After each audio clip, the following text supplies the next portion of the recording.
veterinario es un tema pesado, no es de lo más didáctico que hay, porque son muchas enfermedades, la verdad que poco comunes, difíciles de, por ahí, no sé si poco comunes, pero a veces subdiagnosticadas, ¿no? Porque son a veces de difícil diagnóstico.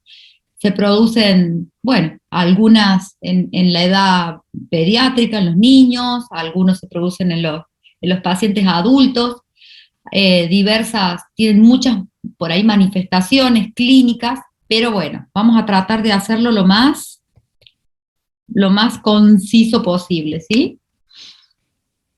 El, el Power, ahora voy a compartir pantalla.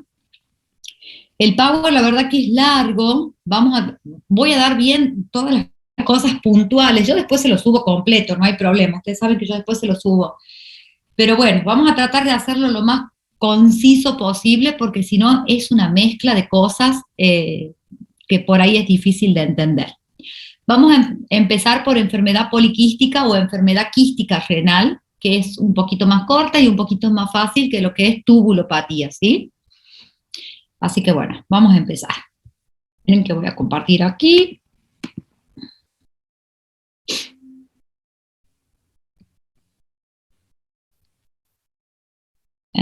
Muy bien. Bueno, bueno, chiquitos. Dentro de las enfermedades renales, vamos a tener una enfermedad en particular que se llama enfermedad quística renal.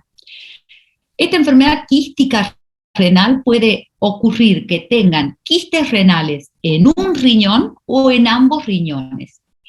Incluso esta enfermedad se puede manifestar en los niños o puede manifestarse en la persona adulta. Va a haber de dos clases, una que llamamos hereditaria, que por lo general va ligada, es autosómica dominante, y una que es adquirida o va a ser autosómica recesiva. El parénquima renal, o sea, la corteza renal, va a tener quistes renales simples por lo general, o puede haber varios quistes, pero los cuales no, por lo general no se unen entre ellos, ¿sí?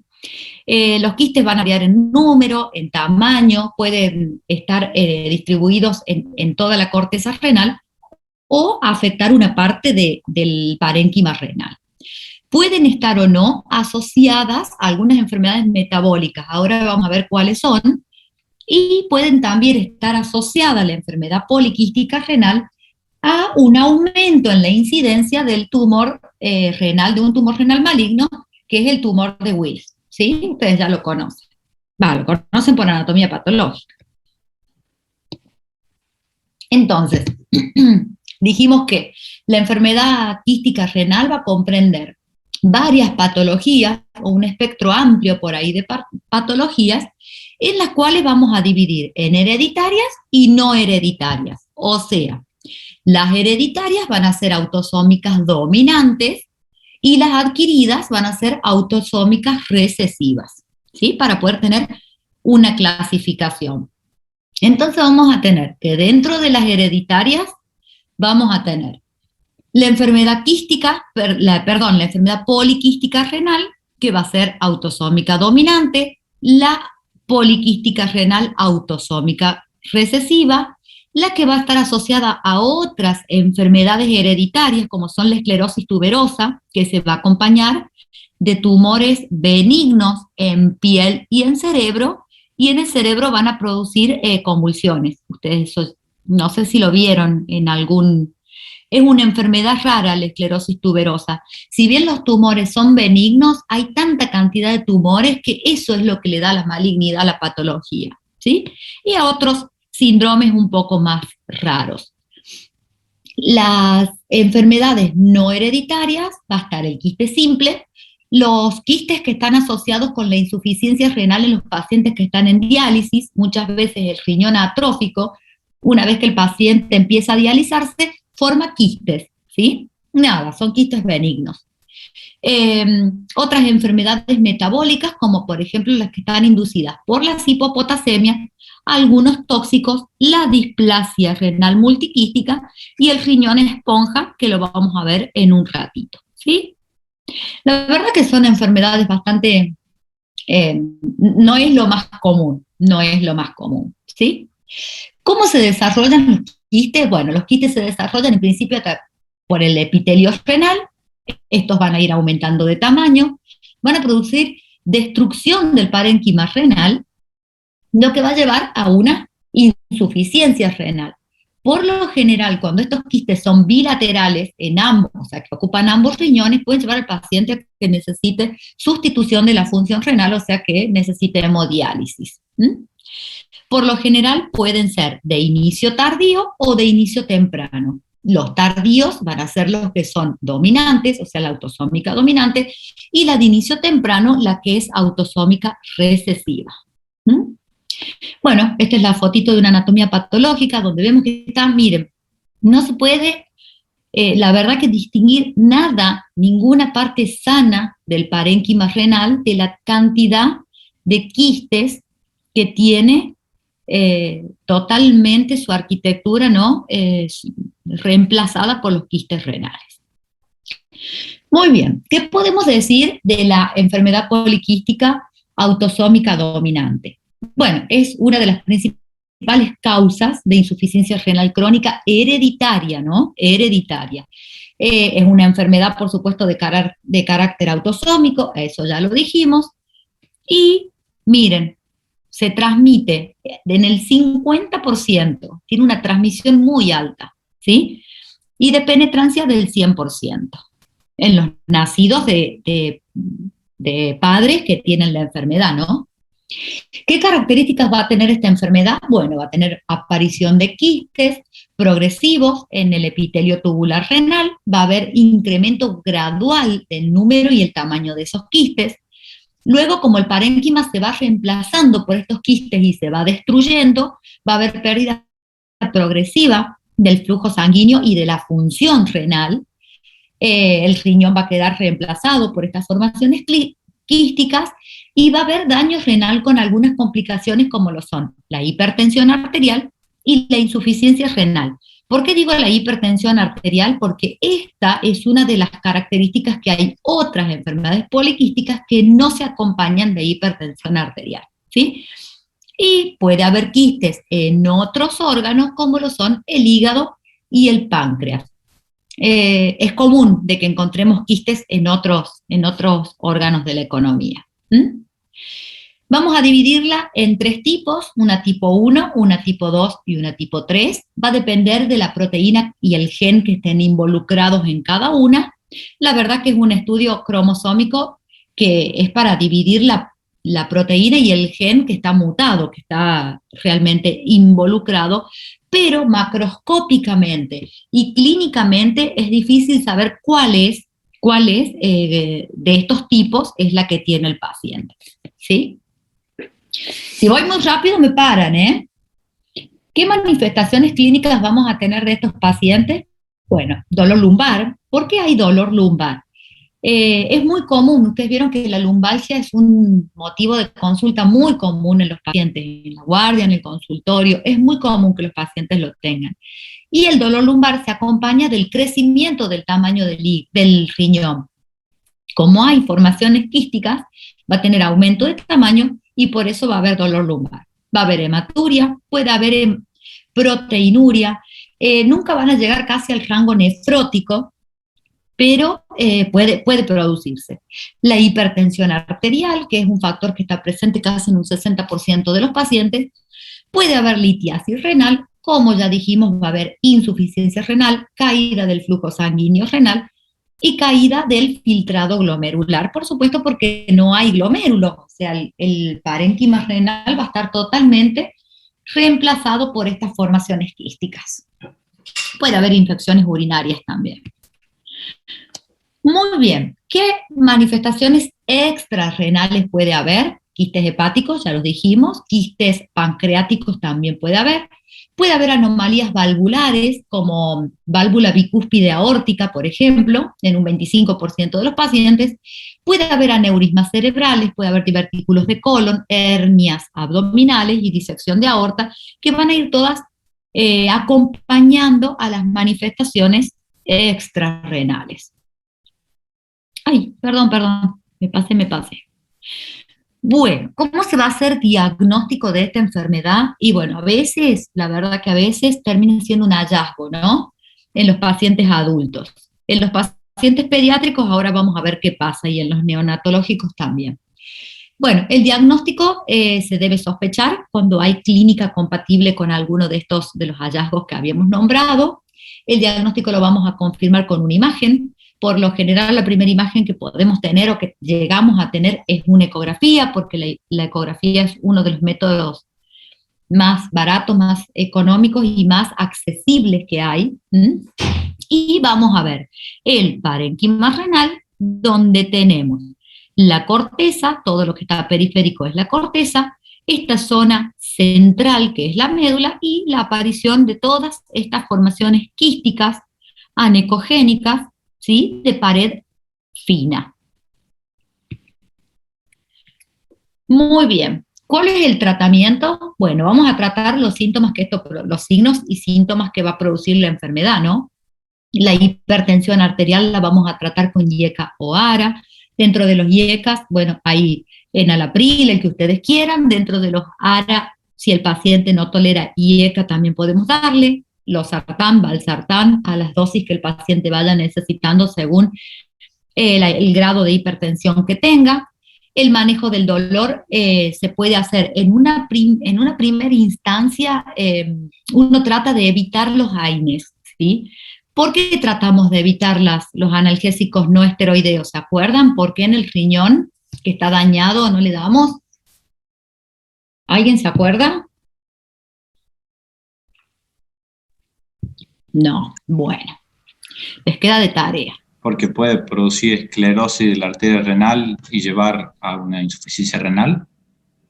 ¿Aumenta la insuficiencia renal? Sí, hasta ahí vamos bien. Más que esclerosis, ¿qué produce en la arteria renal? Constricción de la arteriola. Vasoconstricción, exacto, es un AINE. Los AINES ustedes saben que inhiben a la COX-1 y COX-2, si es un no específico. Eso va a evitar la formación de tromboxano, cuando evita la formación o inhibe la formación de tromboxano, vamos a inhibir la formación de prostaglandinas, y esas prostaglandinas son las prostaglandinas que van a hacer cuando no están presentes, van a hacer que haya vasoconstricción, ¿sí? Entonces, por lo general, uno evita los AINES y podemos darle a los pacientes otros analgésicos, como por ejemplo, algún carabinoide, ¿no? O algún derivado. Muy bien, vamos ahora con la enfermedad. Ahí terminamos con la enfermedad poliquística. Vamos con la enfermedad poliquística autosómica recesiva. Esta, ¿se acuerdan qué es?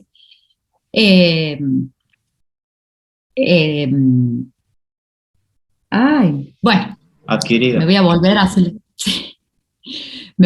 hacer, decimos bien. Ya vimos la autosómica dominante, vamos a ver ahora la adquirida, que es la autosómica recesiva. No me salía la palabra adquirida. Muy bien. ¿Qué pasa con esta enfermedad? Bueno, es menos frecuente que la anterior. También va a haber una mutación genética. También va a haber trastornos tubulares y puede haber también trastornos de los conductos biliares, ¿sí? Y se manifiesta a edades muy tempranas y tiene una alta mortalidad, ¿sí? ¿Qué pasa con las manifestaciones clínicas? Bueno, puede haber...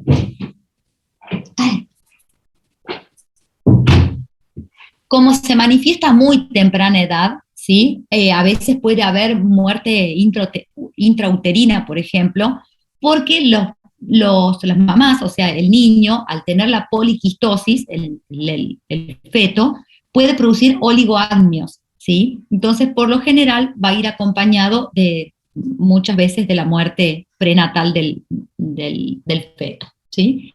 Otra cosa que pueden presentar es hipoplasia pulmonar por el oligoamnio, ¿sí? O pueden estar asociados al síndrome de Potter, que es un síndrome congénito que se manifiesta en algunos niños, también oligoamnios, insuficiencia renal e hipoplasia pulmonar.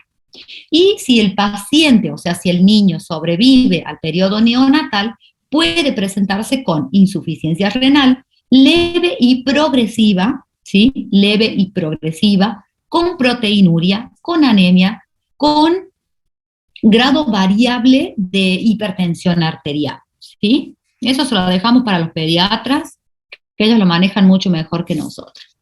¿Cómo se hace el diagnóstico? Bueno, el diagnóstico por lo general se hace en el periodo intrauterino, cuando la mamá va al obstetra y le hacen las ecografías de control.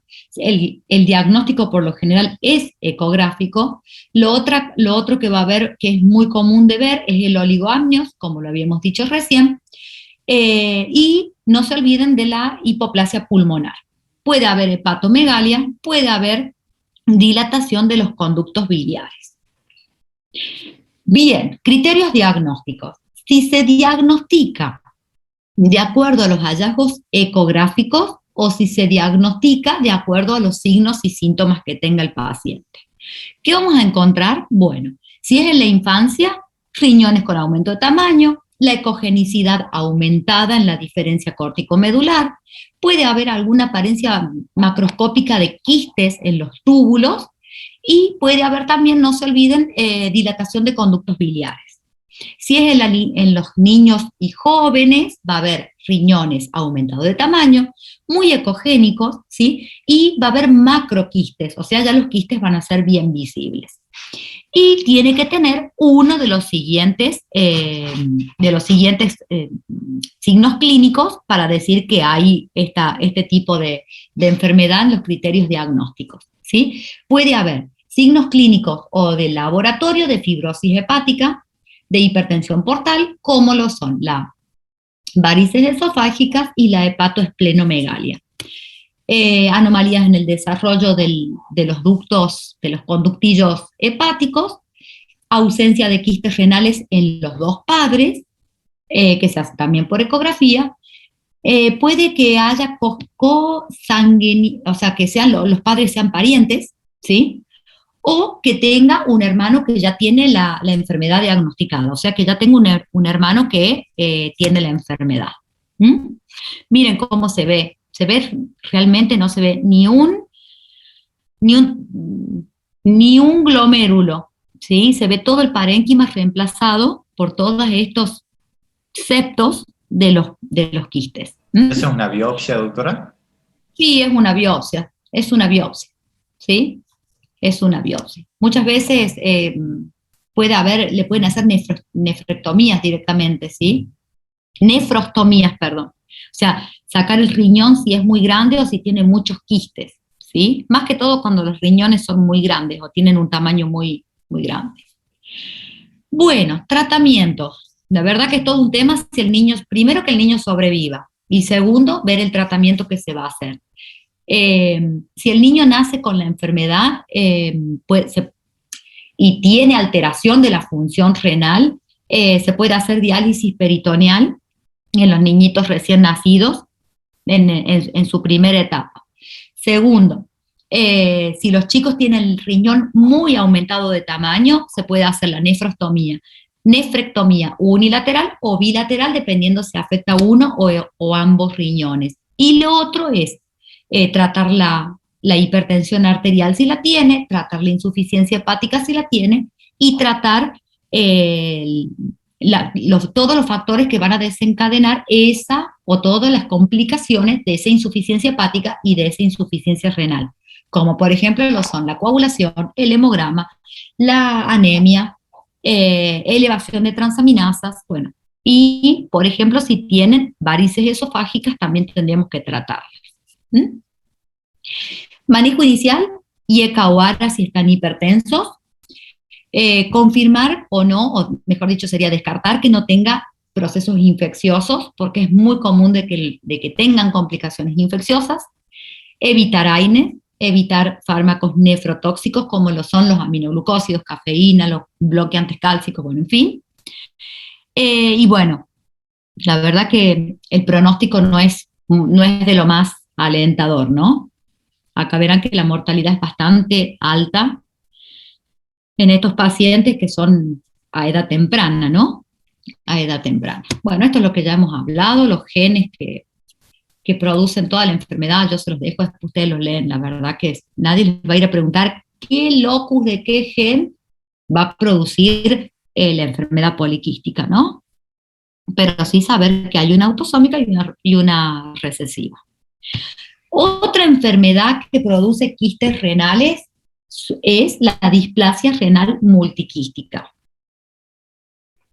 ¿Qué pasa con esta enfermedad? Bueno, en la mayoría de los casos puede ser unilateral, no va a haber una base genética ni un gen alterado como lo hubo en los casos anteriores, ¿sí? Y por lo general en el uso de la ecografía obstétrica va a haber mayor cantidad de diagnósticos, ¿no? Dentro, intrauterino vendría a ser, intrauterino. Y miren, es una causa muy frecuente de masa abdominal en los niños menores de 1 año. Esto no. Bueno, ¿qué va a pasar con esto? Va a haber muchos, 1 de cada 3.600 niños nacidos vivos va a tener la enfermedad. Pueden existir otras malformaciones asociadas a esta enfermedad, como lo son la uronefrosis o hidronefrosis. Puede haber, obviamente que si hay hidronefrosis o uronefrosis, va a haber reflujo vesicoureteral. Eso va a predisponer a infecciones urinarias y es más común de forma unilateral y en varones. Manifestaciones clínicas. ¿Cómo se va a manifestar? Una de las cosas ya las dijimos, que es el aumento del tamaño renal o una masa renal palpable o documentar la poliquistosis por ecografía. Por lo general a veces pueden ser asintomáticos si no hay gran aumento del tamaño renal. Y lo otro, habíamos dicho, ¿se acuerdan? Que en los anteriores era muy común de que haya hipertensión arterial. En esta enfermedad, la hipertensión arterial es rara, ¿sí? Es rara de que haya hipertensión arterial. Bueno, tratamiento. Dijimos, seguimiento con un ultrasonido en los primeros 2 años de vida. El riñón, recuerdo lo que habíamos dicho en el principio de la clase, el riñón multiquístico presenta un riesgo 20 veces mayor a presentar neoplasias urinarias, ¿sí? Como el tumor de Wills. No se hacen nefrectomías profilácticas, o sea, si tiene un riñón poliquístico y el otro lo tiene sano, no le voy a sacar el riñón poliquístico para evitar que ese riñón llegue a tener una transformación tumoral. Lo que sí se va a hacer es el control, ¿sí? El control estricto de ese riñón poliquístico, ¿sí? Muy bien. Y lo otro que vamos a pasar, Rufina. La última enfermedad que vamos a ver con respecto a los quistes renales es la enfermedad de quistes renales, la enfermedad renal quística, pero de quistes simples. Estos sí, la verdad que son muy frecuentes, es frecuente de ver, por lo general siempre son un hallazgo cuando el paciente se hace, por ejemplo, una ecografía abdominal por alguna otra enfermedad. A veces podemos ver y encontrar estos quistes renales que pueden estar en ambos riñones.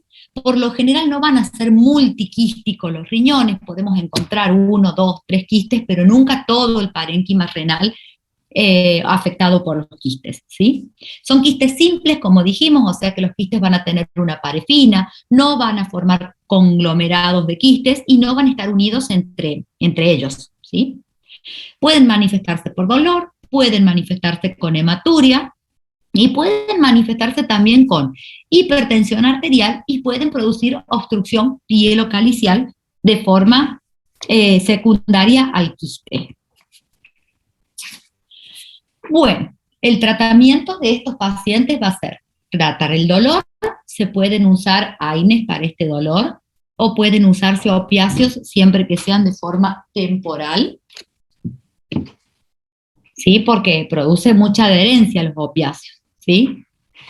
Lo otro que se pueden hacer es, si el quiste es muy grande y produce masa renal o produce hematuria que no se puede controlar por algún otro método o infecciones que no se pueden controlar, se puede hacer embolización percutánea, ¿sí? O se puede considerar, si hay mucho aumento de tamaño, del quiste y aumento de tamaño del parénquima renal, se puede hacer una laparotomía o una laparoscopía exploradora y drenar y aspirar el quiste renal, ¿sí? Es raro que estos pacientes lleguen a la nefrectomía total por los quistes renales, pero sí hay que tratar las complicaciones que producen, ¿sí? Muy bien, habiendo visto maratón de quistes, no está tan difícil. Separadito pareciera que no está tan difícil. Ahora sí vamos a entrar en un tema que la verdad es muy importante. A veces en la práctica médica uno, ¿cuántas tubulopatías habrá visto y nunca las hemos diagnosticado porque nunca tal vez las pensamos? Y a veces son muy importantes y producen muchos trastornos metabólicos, ¿sí?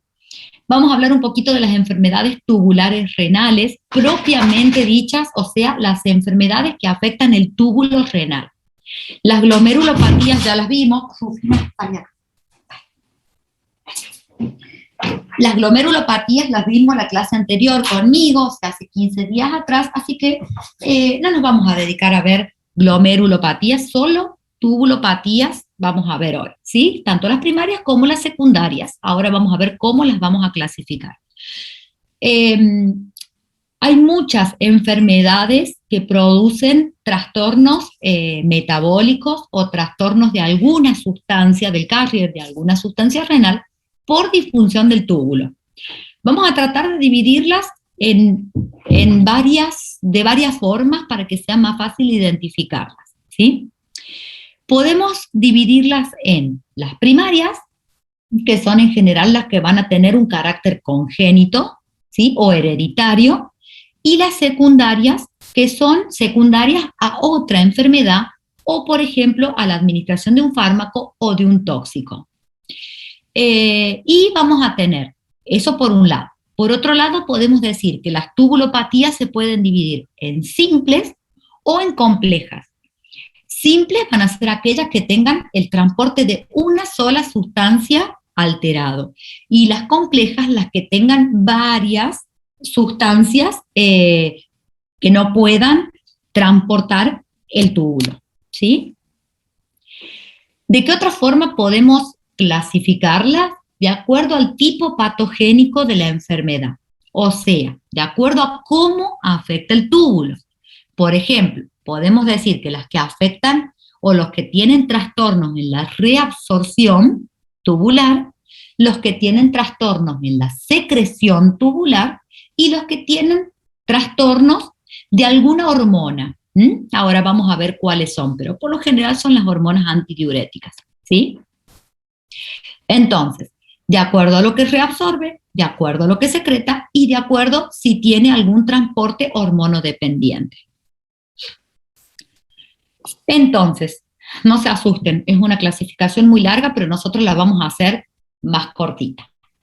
Vamos a decir que de acuerdo al transporte, al tipo de transporte que tenga alterado el túbulo, vamos a dividirlos en los que tienen trastornos en el transporte de la glucosa, en los que tienen alterado el transporte de aminoácidos, donde está alterado el transporte de fosfatos y donde hay alterado el trastorno de ácido úrico. Por lo general, estas son las que tienen una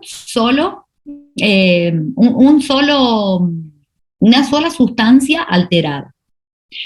Ahora, de acuerdo a la porción o a lo que el trastorno que está ocurriendo, vamos a tener los síndromes que tienen, como les dije, trastornos de múltiples sustancias alterado, que va a ser el síndrome de Fanconi, muy importante, muy importante.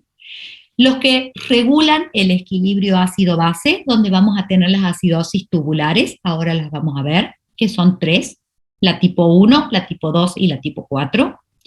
Los que tienen alterado el trastorno, o sea, que tienen alterado el transporte de calcio, y los que tienen alterado el transporte de sodio, potasio y magnesio.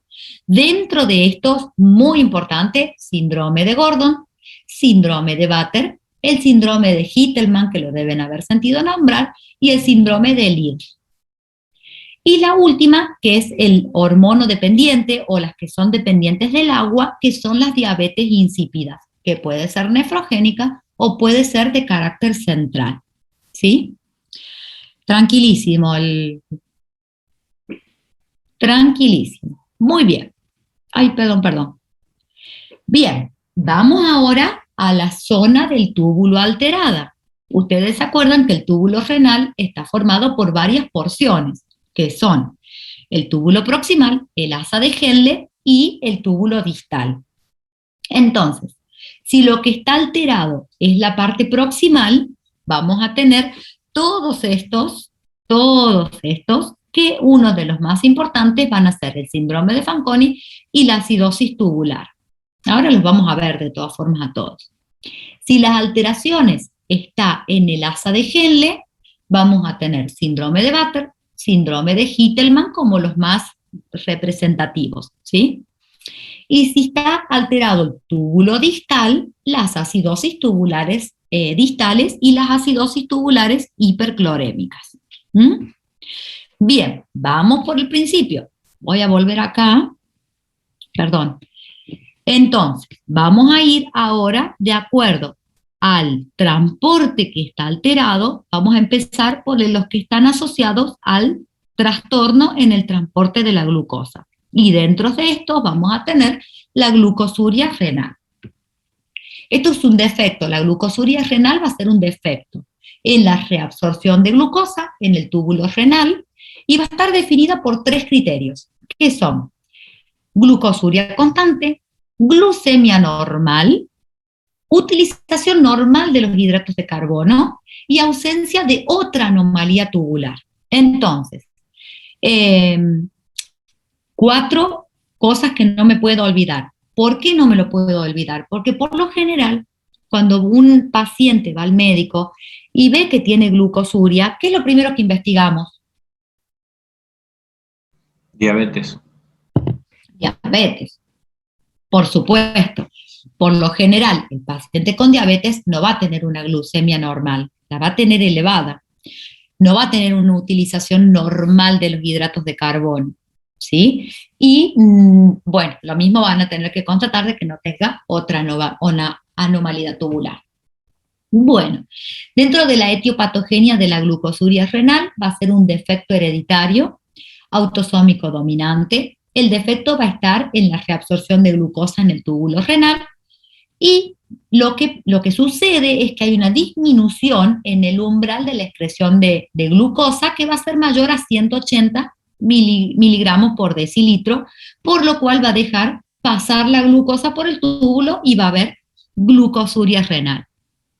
Hay de 3 tipos, se pueden identificar de 3 tipos, un tipo A, un tipo B y un tipo 0, y va a depender del umbral que tenga dentro del transporte renal de la glucosa.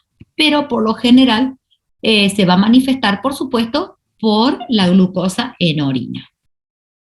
Entonces, esto es lo mismo que ya hemos hablado. Bueno, acá está el cuadrito para que nos acordemos cómo se reabsorbe la glucosa. Eso es de Fisio, así que después lo pueden ver. Entonces, manifestaciones clínicas, la verdad que más allá de la glucosuria, no hay otra gran cosa. Por lo general los pacientes son asintomáticos, ¿sí? Puede haber en algún momento algún tipo de poliuria o algún tipo de polidipsia en el paciente, pero bueno, ya saben ustedes que hay que hacer la diferencia o el diagnóstico diferencial con la diabetes. El tratamiento, la verdad es que no hay un tratamiento, no hay una terapéutica que se les dé a estos pacientes, ¿sí? Por ahí va a depender mucho de la ingesta de azúcar que tenga el paciente, la cual se puede restringir o conseguir que el paciente tenga una dieta lo más aproximada lo más baja posible en los carbohidratos. Vamos a la segunda. Ya vimos entonces trastornos de la glucosa. Vamos a ver ahora trastornos de los aminoácidos, ¿sí? Los trastornos de los aminoácidos le vamos a decir aminoacidurias, o sea, pérdida de aminoácidos por la orina. ¿Qué pasa con esto?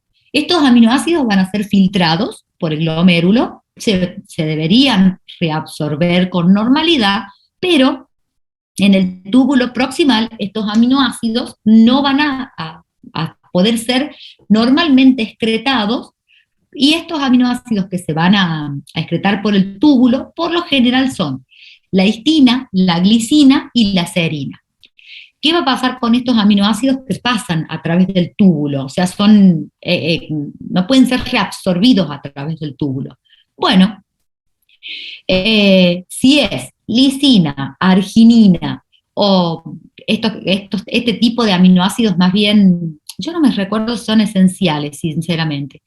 Vamos a llamarlos a estos tipos de aminoácidos, a este tipo de aminoaciduриas, a los pacientes que tienen intolerancia a este tipo de proteínas. Esa podría ser una de las causas. Lo segundo, que sea familiar, una causa de origen familiar. Y lo tercero es que tenga una mala absorción del aminoácido. ¿Qué mecanismos va a tener el túbulo para producir esta pérdida de aminoácidos por la orina? Bueno, en primer lugar, puede que haya una saturación del transporte tubular, como lo son, por ejemplo, la elevación de la concentración del aminoácido. Que haya una competencia de otros por la reabsorción de los aminoácidos, porque comparten el mismo sitio del transporte. Que haya anomalías selectivas del transporte en el túbulo, o que haya alguna normalidad generalizada, lo cual va a producir que no se secreten varios de estos aminoácidos, ¿sí? No uno solo, sino varios. Bueno, dibujito. Y pueden ir acompañados, ¿sí? Este tipo de aminoacidurias por cálculos renales, que son cálculos de cistina que va a producir el paciente. ¿Cuál es una de las características que tiene estos cálculos de cistina? Es que la orina es muy alcalina, ¿sí? Por lo general, cuando uno hace el análisis de orina en los pacientes, tienen orinas muy alcalinas. ¿Qué tratamiento le vamos a dar al paciente? Bueno, número uno, por supuesto, reducir o disminuir la concentración de la urinaria de cistina, del aminoácido. Segundo, si hay mucha concentración, tratar de aumentar el débito urinario de esto. Mucha hidratación, o sea, mucha cantidad de líquidos.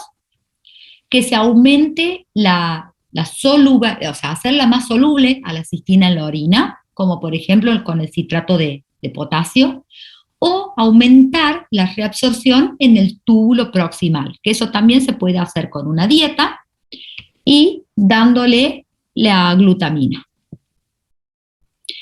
Bien, vamos ahora con otro trastorno, yo me voy a volver para acá, así los voy guiando, que es el trastorno del transporte del fósforo. Dentro de los trastornos del fósforo hay una enfermedad que se llama fosfaturias y raquitismo hipofosfatémico. Es una enfermedad más común en niños. Los niños van a presentar deformaciones óseas, baja estatura, debilidad muscular, dolor óseo, ¿sí? Por la presencia del raquitismo, o sea, de la poca mineralización ósea que tiene el niño. La verdad que se han identificado muchos genes dentro de esta enfermedad y lo que va a estar inhibido es la reabsorción tubular proximal del fosfato. Por eso el niño va a tener este tipo de raquitismos. También va a haber una disminución en la vitamina D, en la síntesis de vitamina D, y menor actividad de la vitamina D, o sea, del sustrato, vendría a ser dentro del riñón. La verdad que yo nunca vi una, no soy pediatra, pero nunca vi. Bien, vamos a ir ahora, voy a volver, así los voy guiando. Vamos a ir ahora hacia los trastornos múltiples, ¿sí? Que tienen múltiples sustancias en el túbulo proximal, que es el síndrome de Fanconi. Yo siempre lo pregunto, así que pregunta de examen, síndrome de Fanconi, porque es a veces un poquito más habitual de lo que uno cree, ¿no? Muy bien, vamos a ver, esperen que ahora vamos acá. ¿Qué es el síndrome de Fanconi? El síndrome de Fanconi es el trastorno tubular donde va a tener trastorno a varias sustancias, ¿sí? ¿Qué va a pasar? Va a tener trastornos del potasio, va a tener incapacidad de concentrar la orina, va a tener polidipsia y va a tener poliuria. ¿Por qué va a tener todo esto el paciente? Dentro de este síndrome de Fanconi va a haber dos grandes grupos de enfermedades, las que son de origen genético y las que son de origen adquirido. Las que son de origen genético pueden ser idiopáticas o pueden estar causadas por otras enfermedades dentro del riñón, dentro del mismo túbulo renal. Las que son de origen adquirido van a estar asociadas a otra enfermedad que pueda llegar a tener el paciente. Este síndrome de Fanconi en el adulto es muy común de ver asociados a otras enfermedades del riñón o a otras enfermedades como lo son el mieloma múltiple. El mieloma es una enfermedad, ustedes ya saben, una disproteinemia monoclonal que produce uno de estos, puede llegar a producir en algunos de los pacientes este tipo de síndromes que son el síndrome de Fanconi. Otra enfermedad que lo puede producir es la nefritis intersticial aguda. El trasplante renal es muy común en los pacientes, no es muy común, pero se produce en los pacientes con trasplantes renales, se puede ver en algunas otras enfermedades o tumores malignos, en la amiloidosis, en la deficiencia de vitamina D y en algunas enfermedades por tóxicos o por medicamentos como lo son las tetraciclinas, los antivirales, algunos metales. Antes era muy común de que los pacientes se contaminaran con plomo, cuando había estaciones de servicio que usaban esa nafta que no es ecológica como es ahora, así que había mucha acumulación de plomo. Y en algunos pacientes tratados con cisplatino, por ejemplo, pacientes tratados para cáncer de pulmón, ¿sí? Se podían ver muchos de estos trastornos. Muy bien, en resumidas palabras, síndrome de Fanconi tiene deficiencia del trastorno para múltiples sustancias. Hay dos orígenes, uno genético, uno adquirido. El más común es el adquirido, y se produce por todas estas causas que acabamos de nombrar. ¿Qué manifestaciones clínicas va a tener el paciente? Bueno, eso va a depender mucho del grado de afección tubular que tenga y mucho de la sustancia a la cual el paciente tenga ese grado de afección. Puede haber, si es en el niño o si se manifiesta en la infancia, puede haber retraso del crecimiento, puede haber raquitismo, pueden tener osteomalasias, pueden tener grados variables de deshidratación el paciente en la infancia, ¿no? Si el paciente, si se produce en la infancia, si es secundario, va a estar acompañando a la enfermedad secundaria que va a estar produciendo la enfermedad en ese momento. Perdón. Bien, en los datos del laboratorio que vamos a encontrar, bueno, vamos a encontrar hipofosfatemia con calcio normal. ¿Por qué les digo hipofosfatemia con calcio normal? ¿Se acuerdan por qué? No. Fisiológicamente tiene que si disminuye una, disminuye la otra. Aumenta. En realidad, a ver, en los pacientes, van a ir a estudiar esto para la clase que viene, creo que tienen insuficiencia renal, no me acuerdo. En los pacientes, cuando tienen un trastorno, ¿sí? El calcio, por lo general, cuando hay calcio bajo, ¿qué vamos a esperar que tenga cómo vamos a esperar que esté el fósforo? Si hay hipocalcemia, va a haber. Si hay hipocalcemia, va a haber hiperfosfatemia. Y si hay hipofosfatemia, esperaríamos que hay hipocalcemia. Claro, son inversas. En este caso, exacto. En este caso, el calcio va a estar normal. ¿Qué es lo otro que tenemos que investigar? Es si el paciente tiene una acidosis hiperclorémica. ¿Cómo vamos a saber si el paciente tiene una acidosis hiperclorémica? Seguramente lo van a ver conmigo de acá a 15 días, una clase mucho más divertida que esta, sacando un anion gap, ¿sí? Ya les voy a enseñar cómo se calcula un anion gap. Y lo otro que va a haber es hipopotasemia, ¿sí? Es hipopotasemia. Si es hipopotasémica y hay acidosis hiperclorémica, lo otro que hay que hacer diagnóstico diferencial con este síndrome de Fanconi es una acidosis tubular renal, ¿sí? Ya lo vemos en un ratito y lo vamos a terminar de ver la clase que viene. En estas enfermedades, por lo general, el pH urinario es siempre mayor a 5,5. ¿Por qué les pongo esto? Porque en las acidosis tubulares renales, uno de los criterios diagnósticos o una de las cosas que vamos a utilizar para hacer diagnóstico es el pH urinario, ¿sí? Que por lo general, ¿cómo tiene que ser? Mejor dicho, ¿cómo tiene que ser el pH urinario? Ácido. 4.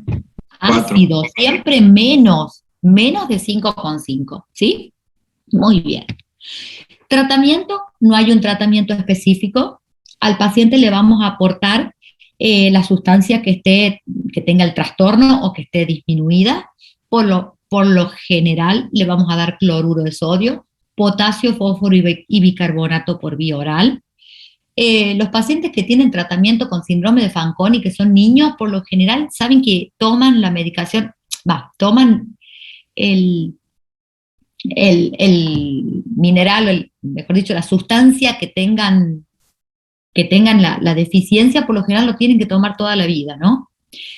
Pueden tomar agua, o sea, darles libre acceso al agua, y si hay descompensaciones o intercurrencias dentro de la vida normal que lleva el paciente, como por ejemplo una deshidratación, una diarrea, un vómito, ese paciente hay que internarlo y aportar la deficiencia que tenga, porque si no, no van a poder absorber o reabsorber en el túbulo, por ejemplo, el potasio, y van a ser el paciente que llega con hipopotasemias severas y que llegan con trastornos del túbulo, de la reabsorción tubular, como este síndrome de Fanconi, pueden hacer arritmias graves y hasta incluso a veces muerte por esas arritmias, ¿no? Pueden hacer arritmias, hilio, contracciones, parálisis periódicas, parálisis musculares. Entonces hay que tener mucho cuidado con este tipo de pacientes que tienen trastornos a múltiples sustancias, ¿sí?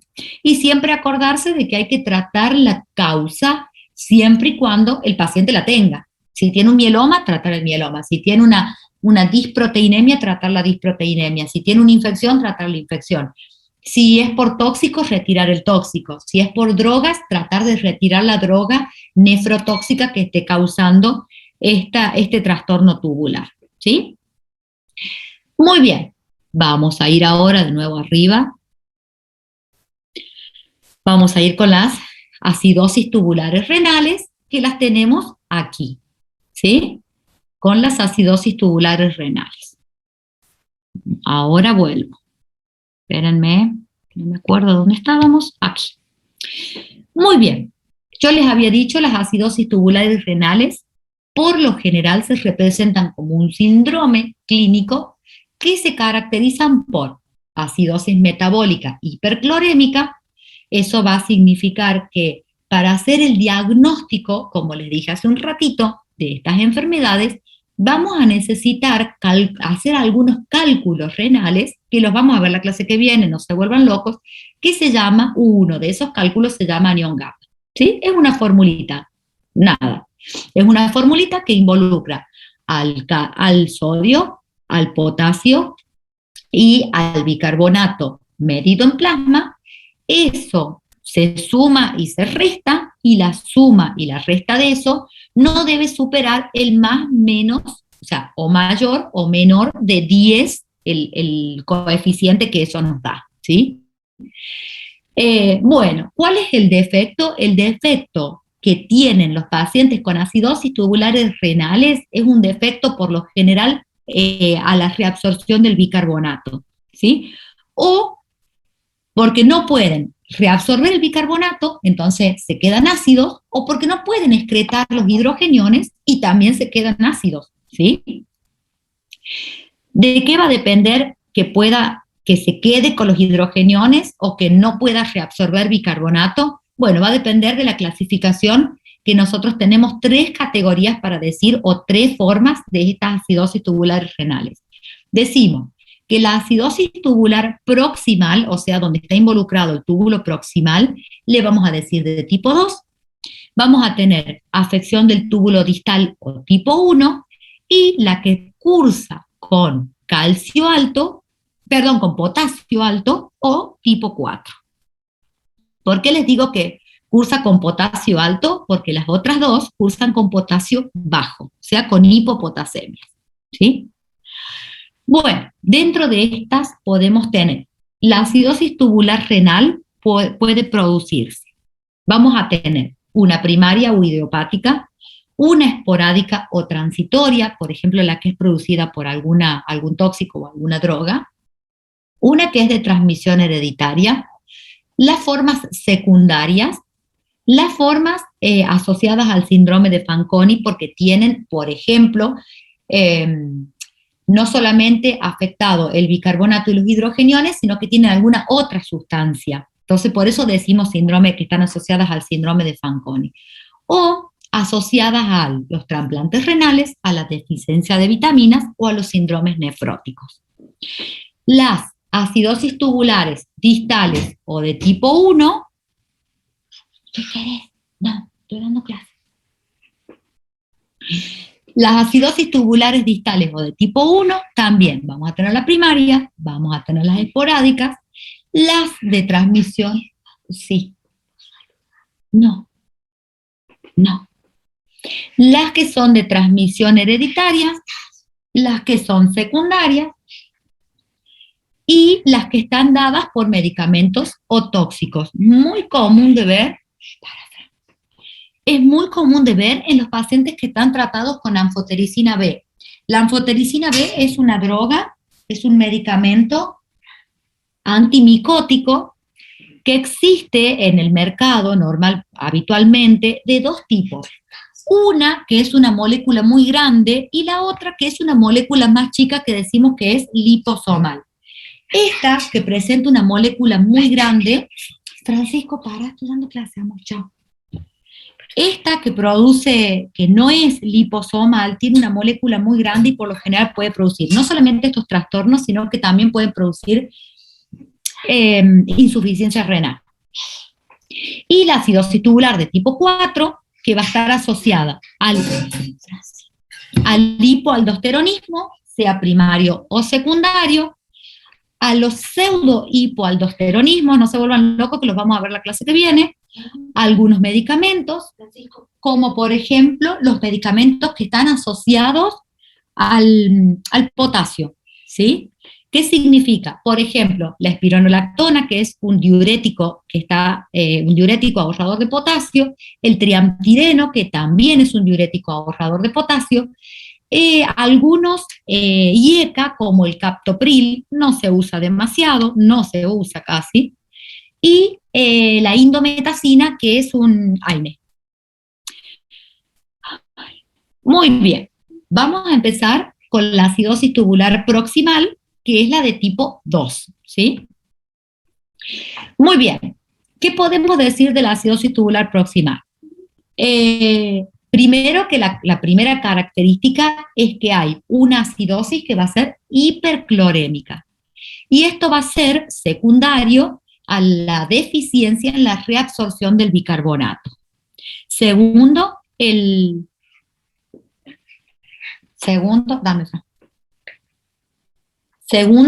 bicarbonato, que no se va a poder reabsorber porque ahí va a tener el trastorno este paciente, va a tener un cotransportador que la verdad también va a tener trastornos para poder reabsorber el bicarbonato que se ha filtrado, ¿sí? Bueno, después van a poder ver. A ver si podemos ver un poquito. ¿Qué va a pasar con la célula? Vamos a tener de este lado la luz tubular, o sea, donde debería reabsorberse la célula del túbulo proximal, y de este lado el capilar sanguíneo, o sea, la sangre. ¿Qué va a pasar? El bicarbonato no puede reabsorberse, se va a dividir en dióxido de carbono y agua. El dióxido de carbono pasa a la célula y el dióxido de carbono pasa al capilar para poder eliminarse por el pulmón. Entonces, el trastorno, por lo general, va a estar en el dióxido de carbono. Esto es lo mismo. Después lo ven ustedes, pero es lo mismo. ¿Qué manifestaciones clínicas vamos a tener de esta acidosis tubular renal de tipo 2? Bueno, va a haber una forma esporádica que está dada en lactantes, que van a tener retraso del crecimiento, pero que con el tratamiento van a tener buena respuesta y buena evolución. Una forma persistente, que suele tener un carácter familiar, y formas secundarias que van a estar dadas en el contexto, como ya dijimos, del síndrome de Fanconi. ¿Por qué? Porque tiene trastornos en la reabsorción, no solo del bicarbonato, sino también de otras sustancias como lo son, por ejemplo, el potasio. Tratamiento. El tratamiento de la acidosis tubular de tipo 2 va a estar dirigido a compensar la pérdida de bicarbonato, por supuesto. ¿Cómo vamos a evitar la pérdida de bicarbonato? Se le va a dar al paciente, se le va a administrar dosis de bicarbonato por vía oral. Y lo otro que puede darse al paciente es darle hidroclorotiazida. La verdad que lo que se hace a estos pacientes se le administra bicarbonato por vía oral. Por lo general pueden ser fórmulas magistrales, o sea, decir, bueno, el paciente pierde tanto bicarbonato por la orina, le vamos a dar entre 10 y 20 miliequivalentes por kilo y lo hacen, por lo general se hace en la farmacia de tipo magistral. Pero hay que darle el bicarbonato al paciente sí o sí. ¿Qué pasa con las acidosis tubulares de tipo 1 o tipos distales? Ya vamos a tener involucrado la parte distal del túbulo. Entonces, el defecto va a estar en la acidificación distal de la orina. ¿Qué van a ser las consecuencias de esta enfermedad? Bueno, algunas enfermedades genéticas, pueden ser procesos autoinmunes como el síndrome de Sjögren y la nefrocalcinosis, o algunas, por ejemplo, la hipervitaminosis D o el hiperparatiroidismo, ¿sí? También va a haber algunos tóxicos como son la anfotericina B, la amiloride, las sales de litio ya no se utilizan más, y el tolueno, si Dios quiere, creemos que nadie lo está utilizando y que ya los chicos no lo aspiran. El tolueno era lo que venía antes en el Poxirram, que usaban los chicos para aspirar en las calles, ¿sí?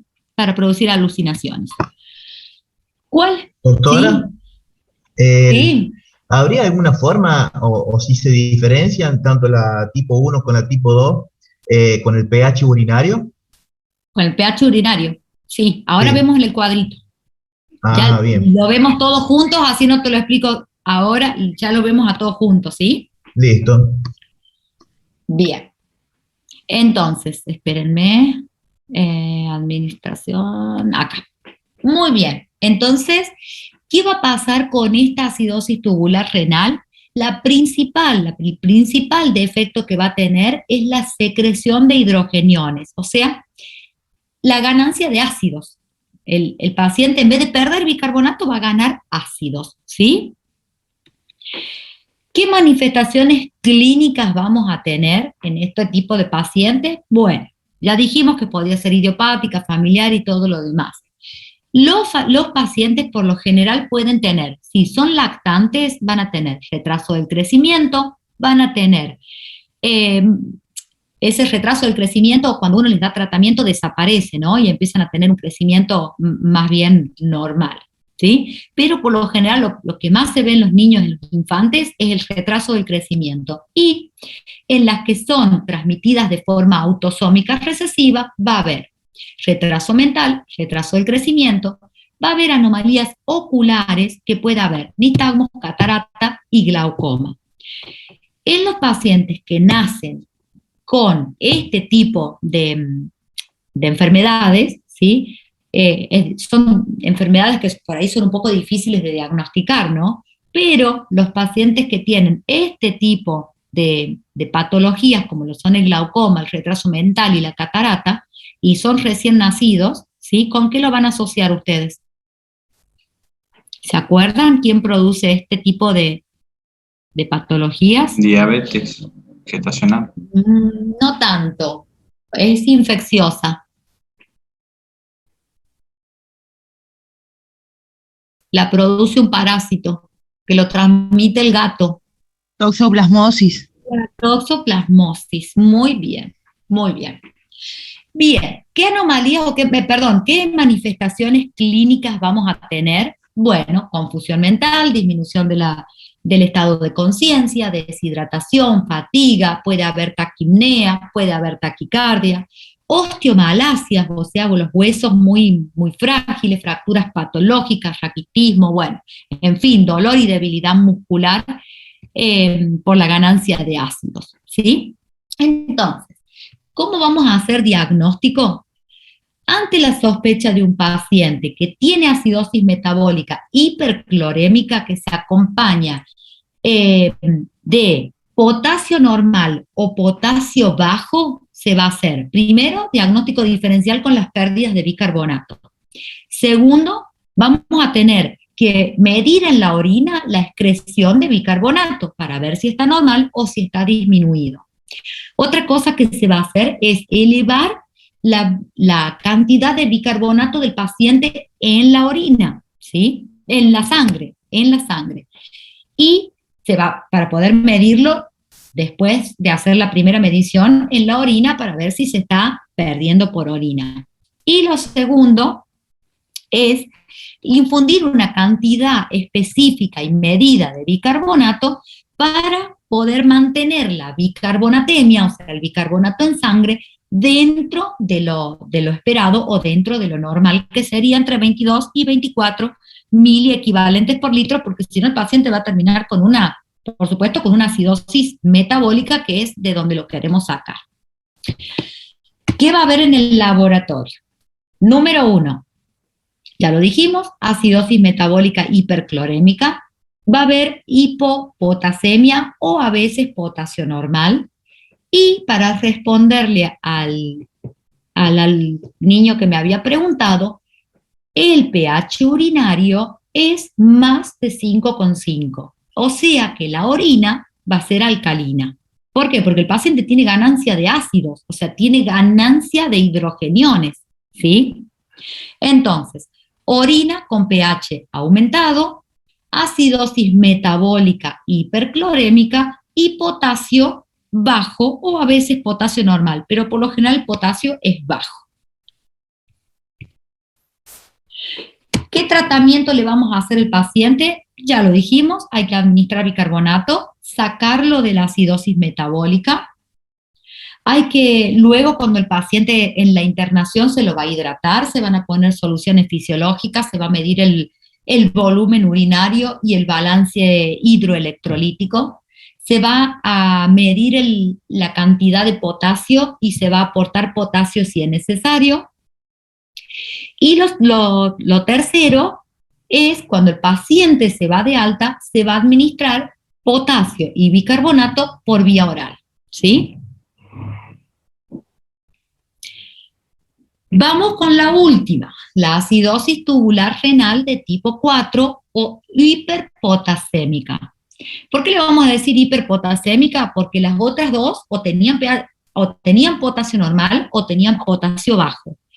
La acidosis tubular renal de tipo 4 va a tener el potasio elevado. Entonces vamos a tener una acidosis hiperclorémica con hiperpotasemia secundaria a la disfunción del túbulo distal.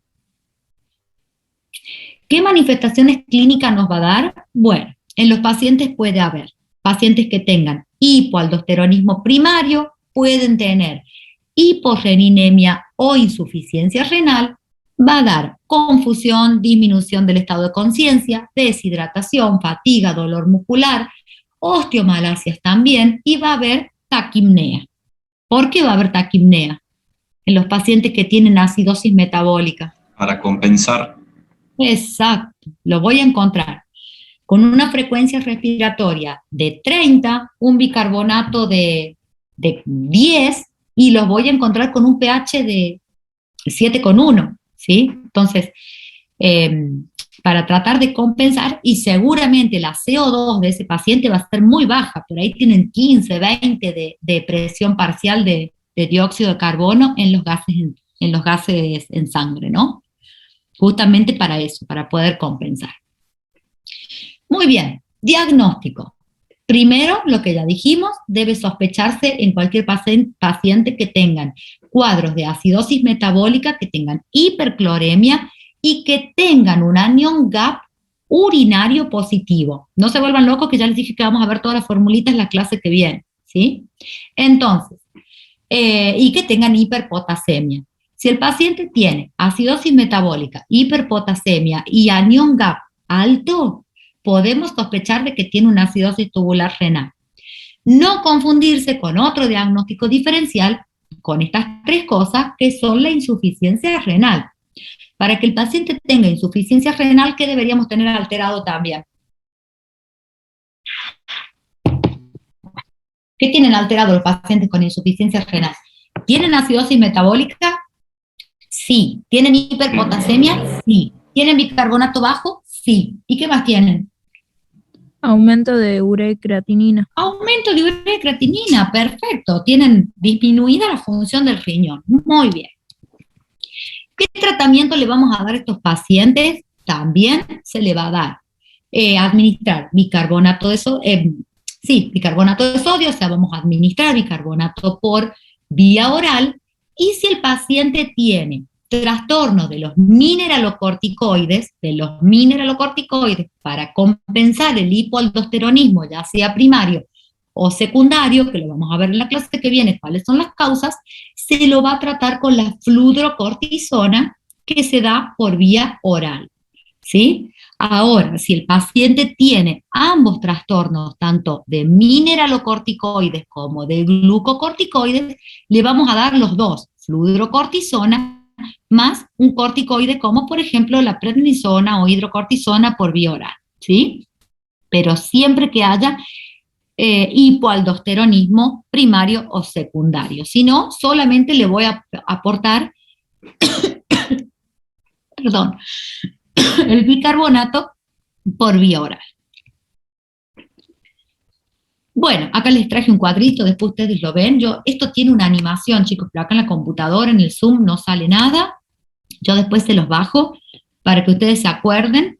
Acá había uno de los chicos que me había preguntado el tema del pH. Acá les traje todo el cuadrito para que ustedes sepan cuándo es acidosis tubular renal de tipo 1, de tipo 2 o de tipo 4. ¿Dónde está la alteración? ¿Dónde va a estar? ¿Qué van a tener como clínica? ¿Cómo va a estar el potasio? No se olviden, es pregunta de examen. Yo esto lo pregunto, pero si tomo oral seguro y si tomo escrito seguro, ¿sí? No estudien solo el cuadrito, no estudien todo. Y la cantidad de bicarbonato que se le va a dar con el pH urinario respectivo de cada uno, ¿sí? Muy bien. A ver, déjenme ver si... Sí. Bueno. Profe, disculpe una pregunta. Sí. No me quedó claro porque había dicho sobre el anion gap con respecto a la acidosis. Básicamente la función no me quedó bien. ¿Cómo? Repetime. Era un determinante el anion gap que nos daba para... Sí, mira, voy a volver porque es importante que te quede clarísimo. Dame un segundo que me fijo cuál era. Te voy a mostrar para que... Ay, espérate. Me parece que me volvió mucho. A ver si lo tenemos acá. Bien. Mira, voy a correr esto. El anion gap urinario, ¿sí? ¿Se acuerdan que yo les dije que era una formulita? Vamos a sumar el sodio en orina más el potasio en la orina y le vamos a restar el cloro en la orina, ¿sí? Esto nos va a dar el anion gap urinario. Si esto lo hacemos en sangre, nos va a dar el anion gap sérico, ¿sí? Los pacientes que tienen acidosis hiperclorémicas, los que tienen acidosis hiperclorémicas, este anión GAP nos va a dar alterado. ¿Sí? ¿Se entiende ahora qué es lo que te va a dar alterado? Sí, doctora. Bien, muy bien. No se vuelvan locos con las formulitas, porque es más fácil que las saquen. La clase que viene las vamos a ver una por una, y es más fácil cuando uno las explica. No se vuelvan locos con las formulitas, ¿sí? Tranquilos, no se vuelvan locos. Yo se las doy la clase. Es más, si quieren les subo la clase hoy para que tengan todas las formulitas. Se los voy a separar para que les quede el cuadrito, ¿sí? Pero vamos a tener con anión GAP elevado o con anión GAP normal. ¿Por qué las separamos así? Porque una, o sea, la tipo 4 va a tener hiperpotasemia y las otras dos, la tipo 1 y la tipo 2, van a cursar con potasio normal, ¿sí? El potasio, al tener carga positiva, ¿sí?, nos va a dar, y el potasio tiene carga positiva, y el cloro tiene carga negativa, ¿sí? Entonces, le vamos a decir normoclorémica o hiperclorémica a la acidosis que estamos queriendo nombrar, que siempre esa acidosis va a ser metabólica, puramente metabólica. ¿Con qué habría que hacer un diagnóstico diferencial de este tipo de acidosis metabólicas? En un paciente que llega taquipneico, con dolor abdominal, con dolor muscular, con disminución del estado de conciencia, ¿sí? Muchas veces tenemos que hacer diagnóstico diferencial con una cetoacidosis normoglucémica, ¿sí?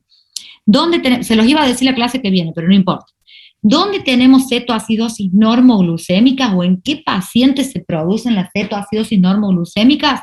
En los pacientes con insuficiencia hepática o en las pacientes embarazadas, por ejemplo, ¿sí? Entonces, uno de los diagnósticos diferenciales es ese, ¿sí? ¿Estamos hasta acá? Falta bastante, ¿eh? A ver, 79. No, nos queda un poquito, ya termina. No, más o menos.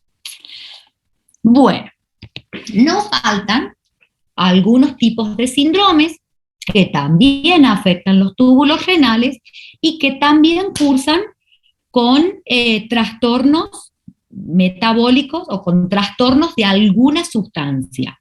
Entonces, dentro de estos yo le dije que había 2 o 3 que eran muy importantes, que son el síndrome de Batten, el síndrome de Hittelmann y el síndrome de Lieder. Vamos a ver estos 3 y se los prometo que los dejo en paz.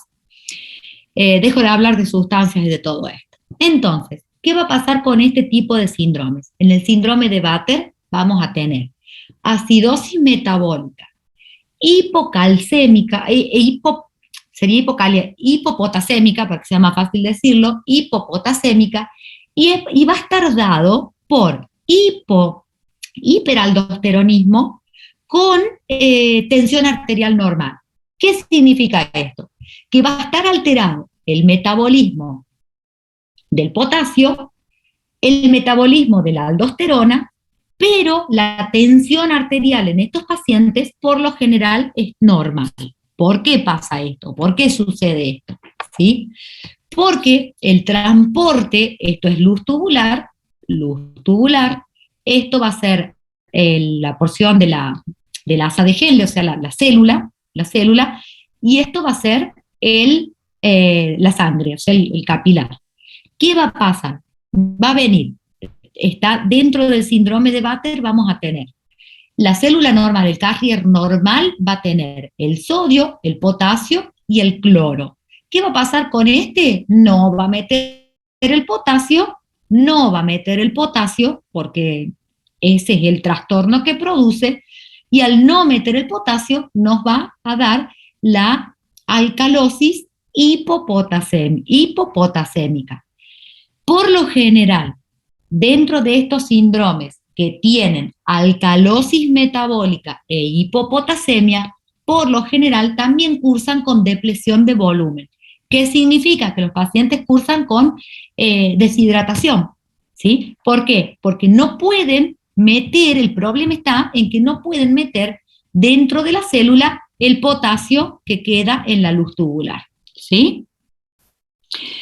¿Cuál es el otro síndrome que les dije que había que saber es el síndrome de Hittelmann, que dentro de estos transportes, de esta serie de trastornos en los transportadores, va a estar causado por la anomalía va a estar dado en el cotransportador del túbulo distal de sodio y cloro. Entonces, no, esto es luz tubular, esto es la célula y esto es sangre, ¿sí? Entonces, yo necesito meter cloro y necesito meter sodio. Entonces, ¿qué voy a sacar de la célula para poder meter esto? Debería sacar el potasio y debería sacar también cloro. Este es el transportador sodio-cloro que no puede o que está alterado dentro del síndrome de Hittelmann. Y se observan estos pacientes que va a haber hipopotasemia, hipomagnesemia y alcalosis metabólica. Es uno de los diagnósticos diferenciales, como les dije en el síndrome anterior, de contracción de hipopotasemias por contracción de volumen, ¿sí? Y recuerden que las alcalosis metabólicas por lo general cursan con hipopotasemia. ¿Vamos bien hasta ahí? Bien, entonces, para hacer diagnóstico, esto tiene una animación, chicos, que no sé por qué, pero no sale acá, así que yo después lo voy a enderezar a esto, y se los voy a dar al cuadrito para que ustedes sepan cuál es la alteración que hay en cada uno de los síndromes. ¿Cuál es el otro síndrome que dijimos que teníamos que saber? Y el último, el síndrome de Liddle. ¿Qué va a haber acá? Va a haber un trastorno va a haber inhibición del eje renina-angiotensina-aldosterona. Si hay inhibición del eje, vamos a tener hipopotasemia y alcalosis metabólica. Siempre que hay alcalosis metabólica, por lo general hay hipopotasemia. Si ustedes lo piensan por ese lado, seguramente no le van a errar, ¿sí? Entonces, como resultado de eso va a haber un aumento en la reabsorción tubular del cloruro de sodio, y si yo aumento la reabsorción tubular del cloruro de sodio, cuando yo aumento cloruro de sodio, por lo general arrastro agua. Si yo arrastro agua, arrastro cloruro, arrastro sodio, ¿qué va a pasar con mi presión arterial? Baja. ¿Cómo? Disminuye la presión arterial. No, si yo lo estoy arrastrando hacia el túbulo, lo estoy llevando hacia la sangre, estoy metiendo sodio. Aumenta, doctor. Aumenta. Voy a estar en un estado de hipervolemia. Si tengo hipervolemia, voy a tener hipertensión arterial. Muy bien. Entonces, el síndrome de Liddle se va a acompañar de inhibición del eje renina-angiotensina-aldosterona, hipopotasemica, hipertensión arterial, ¿sí? Son raros, la verdad que estos síndromes son raros, no sé si son bastante raros. Entonces, ¿qué enfoque diagnóstico le vamos a dar a este tipo de trastornos? Bueno, determinación de los iones en sangre y en orina, sodio, potasio, cloro, calcio, fósforo y magnesio. También vamos a hacer la fracción excretada, ¿sí?, del sodio para saber si el sodio se está reabsorbiendo o no. No se hagan problemas que yo después las formulitas se las doy porque se las tengo que dar la clase que viene de nuevo, ¿sí? Y vamos a ver cómo es la fracción excretada del sodio y para qué se utiliza y para qué se utiliza en la insuficiencia renal. Pero esto sirve para medir la cantidad de sodio que se está perdiendo por el túbulo, en pocas palabras. ¿Qué es otra cosa que vamos a medir? El gradiente transtubular de potasio. Después no me digan que no les avise. Cualquier médico, cualquier estudiante avanzado de la carrera de medicina, como ustedes, que ya son casi médicos, ya están, no pueden no saber en el final de Medicina Interna 2, gradiente transtubular de potasio, ¿sí? Para que no se lo olviden y después no me digan, ay, pero eso me pregunto y eso es justo el que no estudié. Entonces, gradiente transtubular de potasio, la tasa de reabsorción tubular de fósforo,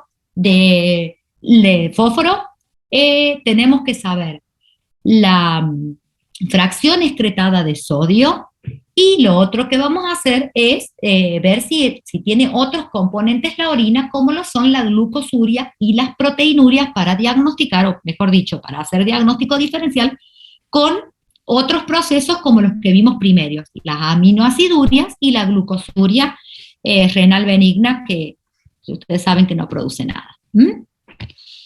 Muy bien, esto ya lo vimos. Esto, orientación para que lo sepan, cuadrito, qué va a producir cada cosa, cómo se va a sacar la tasa de reabsorción de cada uno, del fosfato, cuando hay hipofosfatemia, cuando hay hiperfosfatemias, y la tasa de reabsorción de cada una.